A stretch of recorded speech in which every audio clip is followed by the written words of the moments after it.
welcome to another episode of That Guy You Never Learned About in History because the white people didn't want you to.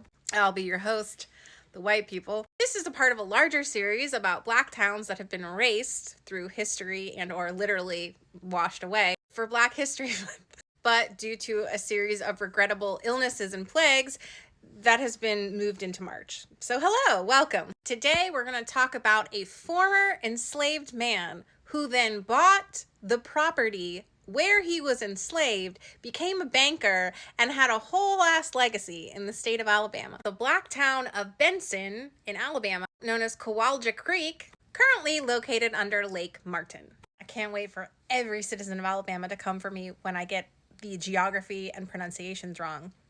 So fun. What was Kowalgia Creek formerly belonged to indigenous people, obviously. Legend has it that there was a man named Kowalgia, who was a part of the Muskogee tribe. And apparently his lady love didn't fancy him, so he ended up in this creek area that was named after him, Kowalgia Creek, which was then named Benson after this man, John Benson.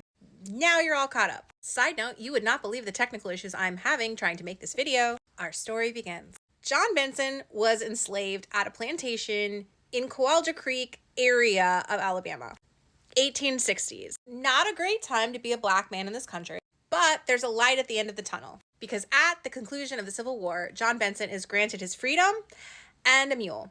And as it happened, Union generals took stuff from the rebels and they gave it to the former enslaved peoples. Because they were like, fuck this shit, I can't believe we just had to have a war about this. Probably they didn't say that.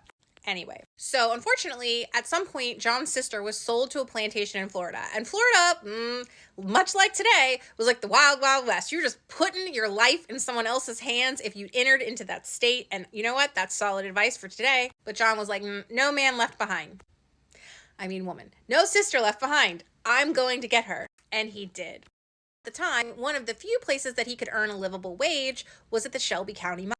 Really super difficult work, but eventually he was able to make $100, which sounds like a loaf of bread today. But back then was enough for him to go back to the former plantation where he was enslaved and buy some land for himself. So over the years, John is able to amass more and more land. And as there's a worker shortage, because like they were having to pay people now, God, imagine that. He was using a mixture of black and white workers and was able to capitalize on this. He's like, I know what to do.